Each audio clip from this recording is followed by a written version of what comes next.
नमस्कार मेरे प्यारे साथियों, स्वागत है आप सभी का आपका अपना यूट्यूब चैनल जीटीएम क्लासेस में। दोस्तों, आज की इस वीडियो में आपसे हम मिक्स टेस्ट लेंगे जिसमें आपको विज्ञान, सामाजिक विज्ञान, हिंदी, संस्कृत और गणित ये पांचों सब्जेक्ट से दोस्तों आपको हम 40 ऑब्जेक्टिव प्रश्न करवाएंगे जो कि आपके बोर्ड एग्जाम के लिए काफ़ी महत्वपूर्ण है। ठीक है, इसलिए आपसे मेरी रिक्वेस्ट है कि दोस्तों टेस्ट को आप पूरी कंसंट्रेशन के साथ दीजिएगा। ठीक है, क्योंकि टेस्ट देने से आपको फ़ायदा क्या होगा कि आपके अंदर दोस्तों कॉन्फिडेंस बढ़ेगा। ठीक है, और सारा प्रश्न को जवाब आपको पहले खुद से देना है और अपने आप को जांचिएगा दोस्तों कि 40 प्रश्न में से कितना प्रश्न का आप हम जवाब सही दिए। ठीक है, और लास्ट में आप हमको कमेंट करके जरूर बताइएगा कि 40 प्रश्न में से आपको कितना प्रश्न बिल्कुल सही गया है। ठीक है, चलिए अब हम आज का टेस्ट स्टार्ट करते हैं। हमारा पहला प्रश्न है कि प्रकाश का वेग न्यूनतम होता है। ऑप्शन ए में लिखा हुआ है निर्वात में, बी में लिखा हुआ है जल में, सी में लिखा हुआ है वायु में और डी में लिखा हुआ है कांच में। तब बताइए दोस्तों, इस प्रश्न में आपसे पूछा गया है कि प्रकाश का वेग न्यूनतम होता है तो कांच में होता है। ठीक है, ऑप्शन में डी जो होगा हमारा बिल्कुल राइट आंसर हो जाएगा। आइए अगला प्रश्न हम देख लेते हैं। दूसरा नंबर, ये प्रश्न आपके बोर्ड एग्जाम के लिए काफ़ी महत्वपूर्ण प्रश्न है। पूछा है कि कौन सी क्रिया सभी जीवों के लिए अनिवार्य है। ऑप्शन ए में लिखा हुआ है प्रकाश संश्लेषण, बी में लिखा हुआ है बाष्पोत्सर्जन और यहाँ पे सी में लिखा हुआ है श्वसन और डी में लिखा हुआ है चलन। तो दोस्तों इस प्रश्न में आपको यहाँ से बताना है कि कौन सी क्रिया सभी जीवों के लिए अनिवार्य है। तो श्वसन जो है दोस्तों सभी जीवों के लिए अनिवार्य है। ऑप्शन में सी जो होगा हमारा बिल्कुल राइट आंसर होगा। आइए अगला प्रश्न हम देख लेते हैं।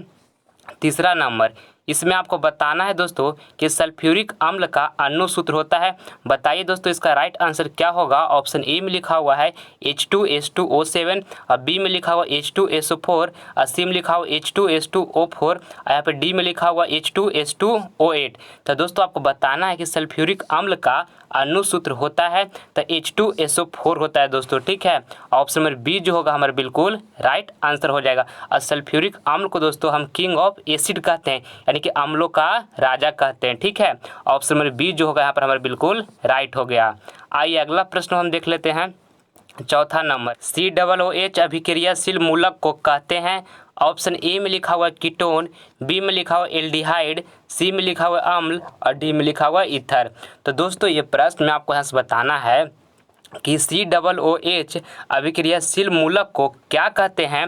तो अम्ल कहते हैं दोस्तों। ठीक है, ऑप्शन में है जो सी होगा हमारा बिल्कुल राइट आंसर हो जाएगा। आइए अगला प्रश्न हम देख लेते हैं। पाँचवा नंबर, समतल दर्पण की फोकस दूरी होती है।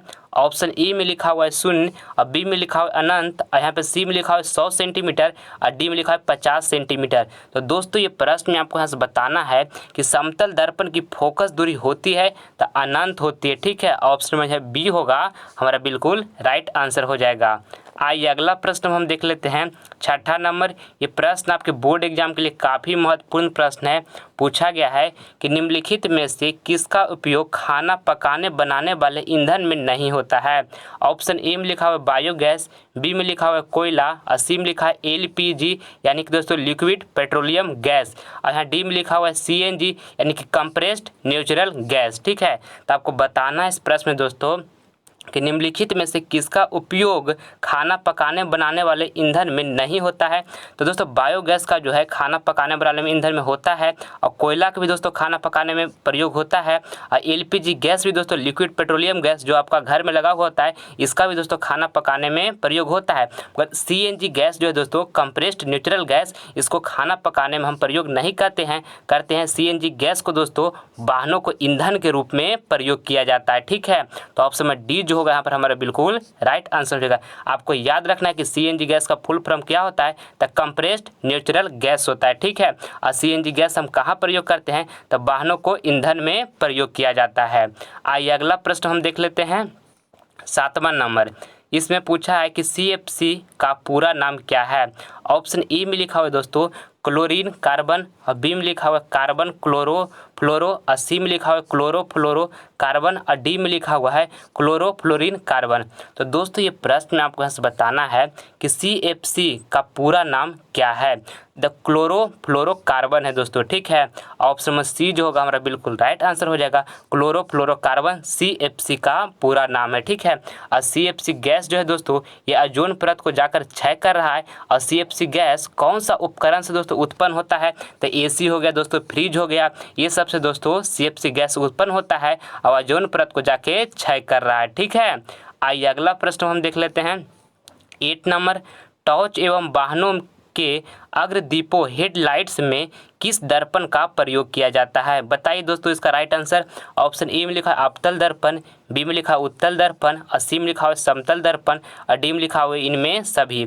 तो दोस्तों ये प्रश्न में आपको यहाँ से बताना है कि टॉर्च एवं वाहनों के अग्रदीपों यानी कि हेडलाइट्स में किस दर्पण का प्रयोग किया जाता है। तो बताइए दोस्तों का राइट आंसर क्या होगा, अवतल दर्पण होगा, ठीक है। ऑप्शन नंबर ए जो होगा यहाँ पर हमारा बिल्कुल राइट आंसर हो जाएगा। टॉर्च एवं वाहनों के जो हेडलाइट्स में दोस्तों किस दर्पण का प्रयोग करते हैं, तो अवतल दर्पण का प्रयोग करते हैं। आइए अगला प्रश्न हम देख लेते हैं। 9 नंबर, जब प्रकाश की किरणें सघन माध्यम से विरल माध्यम में प्रवेश करता है तो किरण किधर मुड़ता है। ऑप्शन ए में लिखा हुआ है अभिलंब से दूर हटता है, बी में लिखा हुआ अभिलंब की ओर मुड़ता है, और सी में लिखा हुआ सीधे निर्गत हो जाता है, और डी में लिखा हुआ इनमें से कोई नहीं। तो दोस्तों ये प्रश्न में आपको यहाँ से बताना है कि जब प्रकाश की किरणें सघन माध्यम से विरल माध्यम में प्रवेश करता है तो किरण किधर मुड़ता है, तो अभिलंब से दूर हटता है दोस्तों, ठीक है। ऑप्शन नंबर ए जो होगा यहाँ पर बिल्कुल राइट आंसर हो जाएगा। आइए अगला प्रश्न हम देख लेते हैं। 10 नंबर, अमीमा अपना भोजन पकड़ता है। बताइए दोस्तों इसका राइट आंसर क्या होगा। ऑप्शन ए में लिखा हुआ है लाइसोसोम द्वारा, बी में लिखा है कुटपाथ द्वारा, और डी में लिखा है कोशिका सत्ता द्वारा, यहाँ डी में लिखा है दोस्तों कोई नहीं, और सी में लिखा है कोशिका सत्ता द्वारा, ठीक है। तो आपको बताना है इस प्रश्न में दोस्तों कि अमीमा अपना भोजन पकड़ता है, तो इसका राइट आंसर जो होगा दोस्तों कुटपाथ द्वारा, ठीक है। अमीमा अपना भोजन पकड़ता है तो कुटपाथ द्वारा दोस्तों अमीमा अपना भोजन पकड़ता है। आइए अगला प्रश्न हम देख लेते हैं। 11 नंबर, पंचायती राज व्यवस्था सर्वप्रथम किस राज्य में लागू किया गया। बताइए दोस्तों इसका राइट आंसर क्या होगा। ऑप्शन ए में लिखा है राजस्थान, बी में लिखा हुआ है मध्य प्रदेश, और सी में लिखा है उत्तराखंड, यहाँ पर डी में लिखा है बिहार। तो दोस्तों ये प्रश्न में आपको बताना है कि पंचायती राज व्यवस्था सर्वप्रथम किस राज्य में लागू किया गया, तो राजस्थान में किया गया था दोस्तों, ठीक है। ऑप्शन नंबर ए जो होगा हमारा बिल्कुल राइट आंसर हो जाएगा। आइए अगला प्रश्न हम देख लेते हैं। 12 नंबर, निम्न में से कौन उद्योग कृषि पर आधारित नहीं है। ऑप्शन ए में लिखा हुआ है सूती वस्त्र, बी में लिखा हुआ है सीमेंट, और यहाँ पर देखिए सी में लिखा हुआ है चीनी, और डी में लिखा हुआ है जूट वस्त्र। तो दोस्तों ये प्रश्न में आपको यहाँ से बताना है कि निम्न में से कौन उद्योग कृषि पर आधारित नहीं है। तो सीमेंट जो है दोस्तों ये कृषि पर आधारित नहीं है, ठीक है।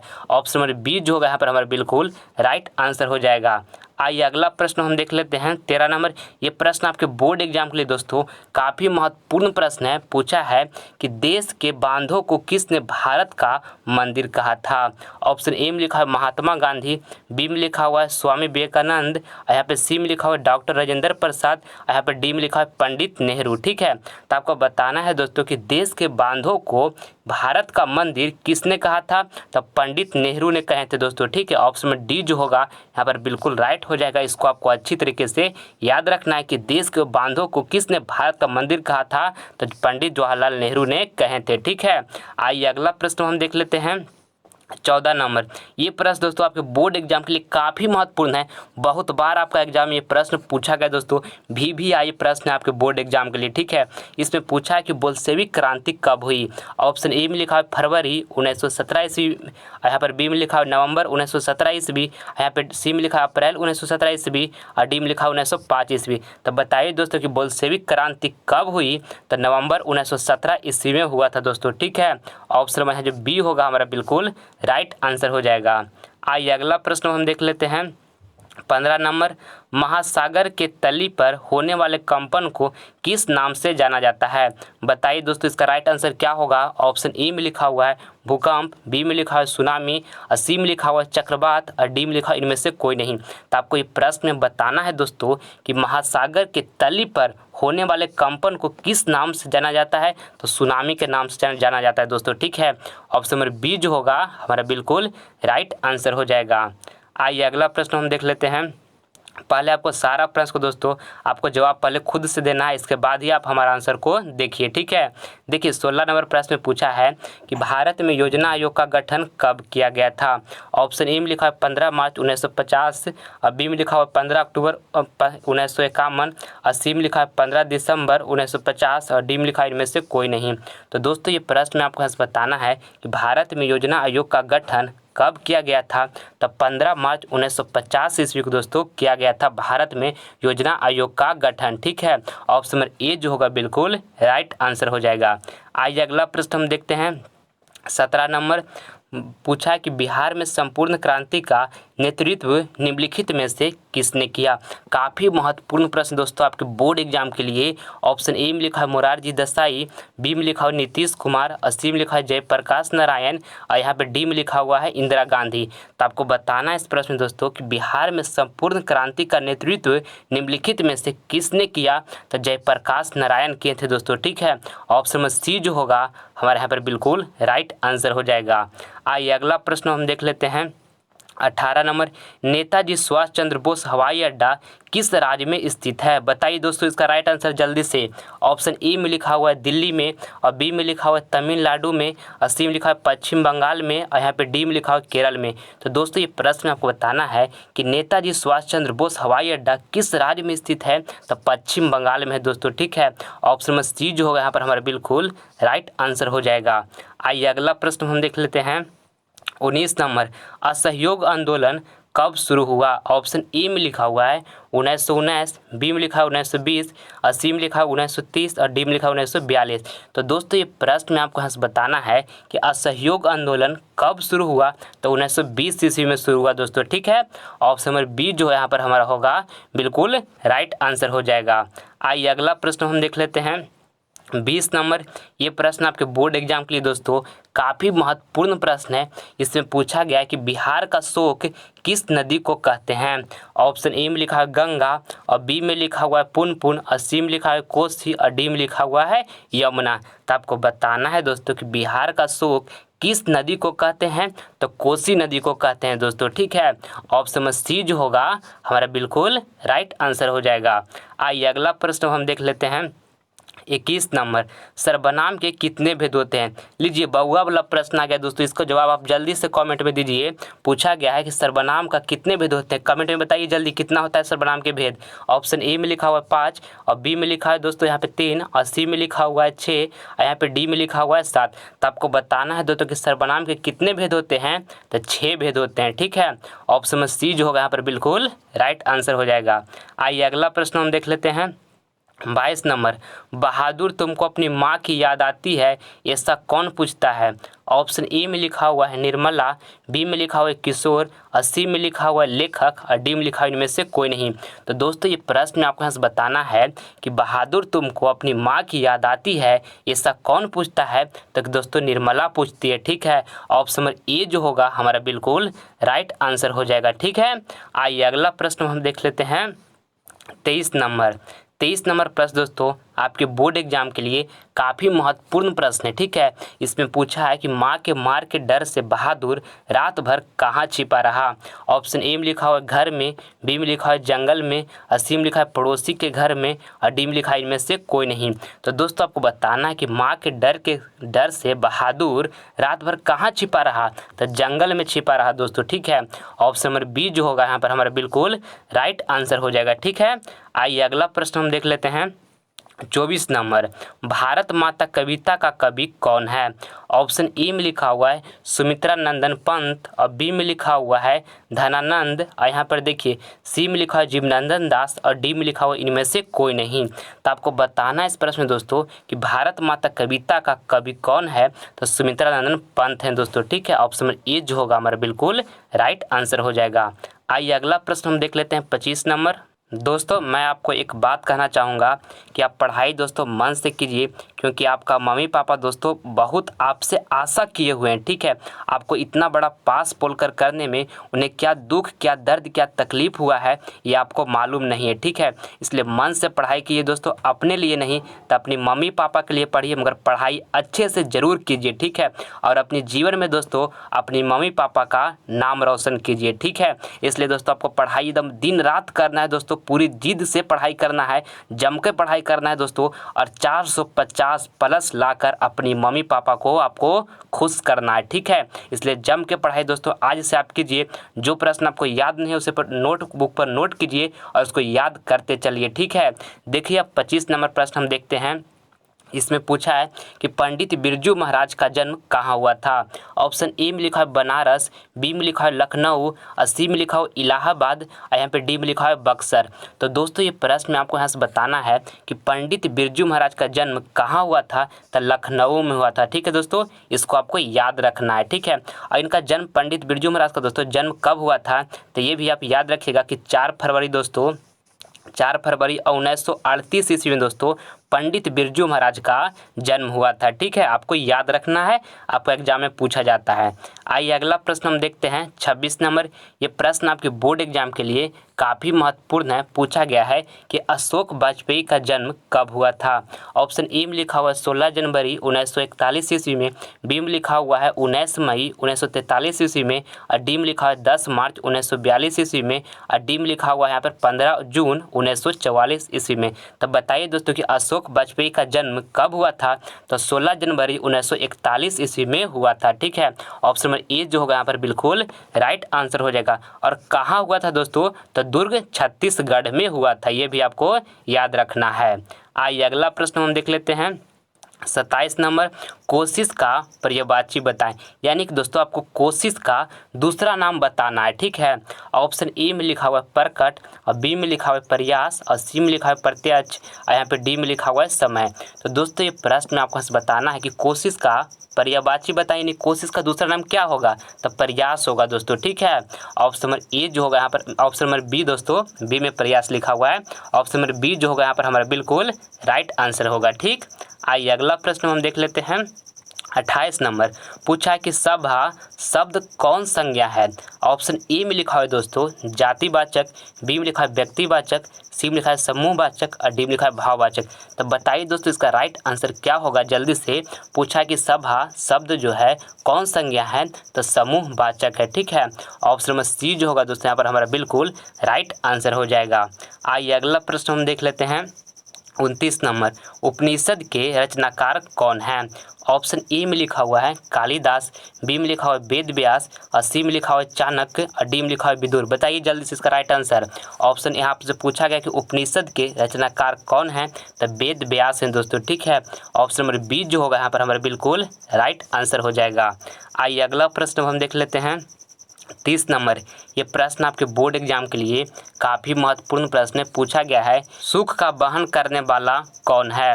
ऑप्शन ए में लिखा हुआ है हिंसा, बी में लिखा है अहिंसा और सी में लिखा है सत्य और डी में लिखा है असत्य। तो दोस्तों ये प्रश्न आपको यहाँ से बताना है कि सुख का वहन करने वाला कौन है? तो अहिंसा है दोस्तों, ठीक है। ऑप्शन में है जो बी होगा हमारा बिल्कुल राइट आंसर हो जाएगा। आइए अगला प्रश्न हम देख लेते हैं 31 नंबर। सिखों के 10वें गुरु गुरु गोविंद सिंह का जन्म किस स्थान पे हुआ था? ऑप्शन ए में लिखा है पटना, बी में लिखा है पंजाब और सी में लिखा है द्वारिका और डी में लिखा है हरियाणा। तो दोस्तों ये प्रश्न आपको यहाँ से बताना है कि सिखों के 10वें गुरु गुरु गोविंद सिंह का जन्म किस स्थान पे हुआ था? तो पटना में हुआ था दोस्तों, ठीक है। ऑप्शन नंबर ए जो होगा यहाँ पर हमारा बिल्कुल राइट आंसर हो जाएगा। आइए अगला प्रश्न हम देख लेते हैं 32 नंबर, वेदों की ओर लौटो का नारा किसने दिया? काफ़ी महत्वपूर्ण प्रश्न दोस्तों आपके बोर्ड एग्जाम के लिए। ऑप्शन ए में लिखा है दयानंद ने, बी में लिखा है विद्यासागर ने, और सी में लिखा है विवेकानंद ने, और डी में लिखा है इनमें से कोई नहीं। तो आपको बताना है दोस्तों कि वेदों की ओर लौटो का नारा किसने दिया? तो दयानंद ने दिया था दोस्तों, ठीक है। ऑप्शन नंबर ए जो है यहाँ पर हमारा बिल्कुल राइट आंसर हो जाएगा। आइए अगला प्रश्न हम देख लेते हैं। 33 नंबर, शिक्षा समाप्त होने पर गुरु शिष्य को कहाँ भेजते हैं? ऑप्शन ए में लिखा है दोस्तों गांव में, बी में लिखा है वन में, और सी में लिखा है अपने घर में, और डी में लिखा है इनमें से कोई नहीं। तो दोस्तों ये प्रश्न आपको यहाँ से बताना है कि शिक्षा समाप्त होने पर गुरु शिष्य को कहाँ भेजते हैं? तो दोस्तों अपने घर भेजते हैं, ठीक है। ऑप्शन है सी होगा, बिल्कुल राइट आंसर हो जाएगा। सारा प्रश्न दोस्तों आपके बोर्ड एग्जाम के लिए काफ़ी महत्वपूर्ण है। सारे प्रश्न को आप पूरी कॉन्सेंट्रेशन के साथ देखें, ठीक है। देखिए इसमें पूछा है कि चरित्र का निर्माण किससे होता है? ऑप्शन ए में लिखा है संस्कार से, बी में लिखा है व्यवहार से, यहाँ पे डी में लिखा, सी में लिखा है दोस्तों आचरण से, और डी में लिखा हो इनमें से कोई नहीं। तो आपको बताना है दोस्तों कि चरित्र का निर्माण किससे होता है? तो संस्कार से होता है दोस्तों, ठीक है। यहाँ पर ऑप्शन नंबर ए जो होगा हमारा बिल्कुल राइट आंसर हो जाएगा, ठीक है। आइए अगला प्रश्न हम देख लेते हैं। 35 नंबर, ये प्रश्न में दोस्तों आपको यहाँ से बताना है कि sine square 45 degree minus cos square 45 degree का मान है। तो देखिए साइन 45 डिग्री का मान कितना होता है दोस्तों? तो 1/√2 होता है, ठीक है। और इस पे देखिए स्क्वायर चढ़ा हुआ है, तो यहाँ पर हम उसी तरह से स्क्वायर चढ़ा देंगे, और माइनस लिखा हो तो माइनस लिख देंगे। और कॉस 45 डिग्री का मान कितना होता है? तो उसका भी मान दोस्तों 1/√2 होता है, और इस पर भी स्क्वायर चढ़ाया हुआ है, तो इसी तरह से हम स्क्वायर चढ़ा देंगे। अब देखिए दोस्तों आपको साइड में बताते हैं कि जैसे में यहाँ पर √2 लिखा हुआ है, इस पे स्क्वायर चढ़ा हुआ है, ठीक है।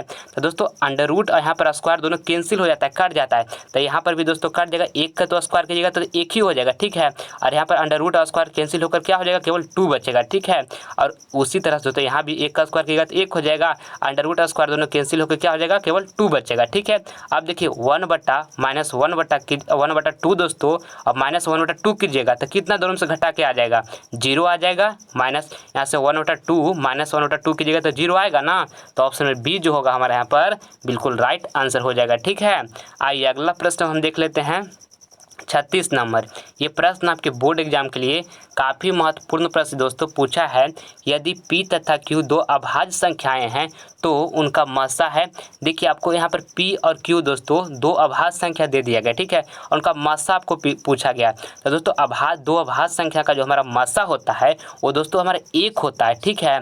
ऑप्शन में है डी जो होगा हमारा बिल्कुल राइट आंसर हो जाएगा। कैसे देखिए समझ लीजिए, मान लीजिए कि दोस्तों 2 एक अभाज्य संख्या है और एक 3 अभाज्य संख्या है, ठीक है। इसका आपको मासा निकालना है, तो मासा कैसे निकालिएगा? इसको इस तरह से लिखिएगा और यहाँ से एक टाइम में लगाइए दोस्तों, तो यहाँ पर क्या आएगा? 2 आएगा, फिर यहाँ से 1 उतरेगा और फिर यहाँ पर क्या आएगा? 2 आएगा, फिर से लगाइएगा तो यहाँ तक कितना 2 टाइम में लगेगा और यहाँ से फिर दोस्तों कट जाएगा। और हमारा मासा दोस्तों ये वाला होता है, तो मासा यहाँ से कितना आ गया? 1 आ गया। यानी कि राइट आंसर दोस्तों यहाँ पर ऑप्शन नंबर डी होगा, ठीक है। आपको याद रखना है कि दो अभाज्य संख्याओं का दोस्तों जो मासा होता है कितना होता है? 1 होता है, ठीक है। आइए अगला प्रश्न हम देख लेते हैं। 33 नंबर, ये प्रश्न भी दोस्तों आपके बोर्ड एग्जाम के लिए काफ़ी महत्वपूर्ण प्रश्न है। पूछा है 156 के अभाज्य गुणनखंड में 2 का महत्तम घात कितना होगा? यानी कि दोस्तों 2 का जो पावर होगा वो मैक्सिमम कितना होगा, जो आपसे पूछा गया, ठीक है। तो देखिए यहाँ पर 156 का दोस्तों हम यहाँ से अभाज्य गुणनखंड निकालते हैं। किस तरह से निकालते हैं? पहले 2 से लगाएंगे, तो 2 से लगाएगा तो कितना 78 टाइम में कट जाएगा। फिर यहाँ से 2 से लगाएगा तो कितना टाइम में कट जाएगा? 2 से लगाएगा तो 39 में कट जाएगा दोस्तों। और फिर यहाँ से लगाइए 2 टाइम में अब नहीं लगेगा, अब 3 टाइम में लगेगा, तो यहाँ पर 1 आ जाएगा, यहाँ पे 3 आ जाएगा। यानी कि दोस्तों यहाँ पर अब इसको आगे हम लिखेंगे कि 2 इंटू 3 इंटू यहाँ पे इंटू लिखा हुआ है और यहाँ पे दोस्तों कितना हो जाएगा? 13 हो जाएगा। यानी कि कह सकते हैं 2 × 2 यानी कि 2 की पावर 2 हो जाएगा और इंटू में दोस्तों कितना हो जाएगा? 3 × 13 हो जाएगा। और आपसे प्रश्न में पूछा गया था कि 156 के अभाज्य गुणनखंड में 2 का महत्तम घात कितना होगा? घात मतलब दोस्तों पावर, ठीक है। और पूछा गया 2 का महत्तम यानी कि 2 का मैक्सिमम घात कितना होगा? तो 2 का मैक्सिमम घात कितना है दोस्तों? 2 है। यानी कि हमारा इसका राइट आंसर जो होगा ऑप्शन नंबर ए जो होगा बिल्कुल राइट आंसर हो जाएगा, ठीक है। आइए अगला प्रश्न हम देख लेते हैं। 38 नंबर, इसमें पूछा है कि 1 से 100 तक सभी प्रकृत संख्याओं का योग है। देखिए दोस्तों, इसको आपको किस तरह से सोल्व करना है इस प्रश्न को। एक फार्मूला होता है दोस्तों प्रकृत संख्याओं के योग बराबर, ठीक है। फार्मूला क्या होता है तो इसको आप याद कर लीजिएगा, आपको याद नहीं है अगर जो तो n इंटू एन प्लस 1 और बाई में दोस्तों 2 होता है, ठीक है। ये फार्मूला होता है। और देखिए हमारा n कितना है, यहाँ पर 100 जो है दोस्तों हमारा n है, ठीक है। अब बस ये फार्मूला पर रख दीजिए, आपका आंसर आ जाएगा। यहाँ पे n की जगह पर 100 लिख दिए और n प्लस 1 करना है, यानी कि दोस्तों आपको कितना 100 प्लस 1 करना है, तो 100 प्लस 1 की जगह कितना 101 हो जाएगा। और बटा में दोस्तों यहाँ पे 2 आपको इसी तरह से लिख देना है। और यहाँ से दोस्तों काटिएगा तो कितना टाइम है 50 टाइम में कट जाएगा। और आपको 50 गुने यहाँ से आपको क्या करना पड़ेगा आगे, अब यहाँ से आपको 50 गुना दोस्तों कितना करना पड़ेगा 101 करना पड़ेगा। और गुना कीजिएगा दोस्तों तो आपको आ जाएगा यहाँ पर 5000 दोस्तों 50 आ जाएगा, ठीक है। ये हमारा राइट आंसर हो जाएगा, ठीक है। तो ऑप्शन में यहाँ देखिए सी में लिखा हुआ दोस्तों 5050, जो कि आपका बिल्कुल राइट आंसर हो जाएगा। इस तरह आपको बनाना है। आइए अगला प्रश्न हम देख लेते हैं। 39 नंबर, ये प्रश्न दोस्तों आपके बोर्ड एग्जाम के लिए काफ़ी महत्वपूर्ण है। पूछा है कि एक शंकु की त्रिज्या तथा ऊंचाई क्रमशः r और h है तो उसका आयतन होगा। देखिए ऑप्शन ए में लिखा है दोस्तों 1/2 पाई आर स्क्वायर एच, और बी में लिखा हुआ है 4/3 पाई आर स्क्वायर एच, और सी में लिखा है 1/3 पाई आर स्क्वायर एच, और डी में लिखा हुआ है पाई आर स्क्वायर एच। तो दोस्तों ये प्रश्न में आपको बताना है कि एक शंकु का त्रिज्या तथा ऊंचाई क्रमशः r और h है तो उसका आयतन होगा। तो 1/3 पाई आर स्क्वायर एच दोस्तों शंकु का आयतन होता है, ठीक है। तो ऑप्शन नंबर सी जो होगा यहाँ पर हमारा बिल्कुल राइट आंसर हो जाएगा। आइए अगला प्रश्न हम देख लेते हैं। 40 नंबर, अनिश्चित घटना का प्रायिकता कितना होता है। काफ़ी महत्वपूर्ण प्रश्न दोस्तों आपके बोर्ड एग्जाम के लिए। ऑप्शन ए में लिखा है 0 और बी में लिखा है 2 और यहाँ बी में दोस्तों 1 लिखा हुआ है, और देखिए सी में लिखा हुआ है यहाँ पे 2 और यहाँ पे डी में लिखा हुआ है 5। तो आपको बताना है दोस्तों कि अनिश्चित घटना का प्रायिकता कितना होता है, तो 0 होता है दोस्तों, ठीक है। ऑप्शन में जो ए होगा हमारा बिल्कुल राइट आंसर हो जाएगा। और दोस्तों जब आपसे पूछेगा कि निश्चित घटना की प्रायिकता कितनी होती है तो 1 होती है, ये भी आपको याद रखना है, ठीक है। दोस्तों यहाँ पर आपको हम 40 मोस्ट इंपॉर्टेंट प्रश्न जो आपके बोर्ड एग्जाम के लिए वो आपको हम करवाएं, और 40 प्रश्न में दोस्तों कितना प्रश्न का आपका जवाब बिल्कुल सही गया है ईमानदारी पूर्वक दोस्तों आप हमें कमेंट बॉक्स में बताएं, ताकि हमें पता चल सके कि आपका तैयारी कितना हुआ है और कितना बाकी है, ठीक है। दोस्तों मैं उम्मीद करता हूँ कि वीडियो आपको इंटरेस्टिंग लगा होगा, तो प्लीज़ आपसे लाइक करें, अपने दोस्तों में शेयर करें, और आप हमारे चैनल पर नए हैं तो आप इसे सब्सक्राइब कर लें, ताकि आने वाला वीडियो का नोटिफिकेशन सबसे पहले आपको मिले, ठीक है। मिलते हैं दोस्तों आपसे अगले वीडियो में, तब तक मन लगाकर पढ़ाई कीजिएगा दोस्तों, आपके लिए पढ़ाई अभी बहुत ज़रूरी है, ठीक है। जय हिंद।